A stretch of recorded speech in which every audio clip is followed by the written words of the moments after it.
चलिए इस करिएवा का आज रिलाई करते हैं। ये माधर चोद है, रोस्ट नहीं करता है, थेथरापन करता है। ठीक है, इसको रोस्टिंग नहीं बोला जाता है। मुंह छुट्टा भोड़वा है। सुनील भाई इधर आइए। इस लड़का को जानते हैं? हाँ जान रहे, इसको तो पहचान लिए, तो मेरा बेटा है। कैसे? कैसे?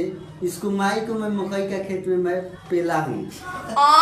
बाप रे, तोबा तोबा, इतना गंदा बात हम तो उम्मीद नहीं था कि आप इसका बाप है। बाप रे, सॉरी गाइस। और इसका मम्मी का गान पूरा करिया है, करिया कुछ कुछ। तो अभी बुलाती होगी आपको? नहीं जाता हूँ। क्यों नहीं जाऊंगा? वो 10 आदमी से गांड मराती है उसका मम्मी। गाइस देख लीजिए इसकी मम्मी का हकीकत। हम नहीं बताएंगे, खुद इनका हस्बैंड बॉयफ्रेंड है। वो मेरा इसके बेटा मम्मी का बॉयफ्रेंड है। वो बेटा ऐसा काम क्यों कर रहा है रे? बाप का नाम बर्बाद क्यों कर रहा है? देख ले तेरे पापा, अभी से सुधार जो। फसई लगा लूंगा बेटे। ज्यादा वीडियो में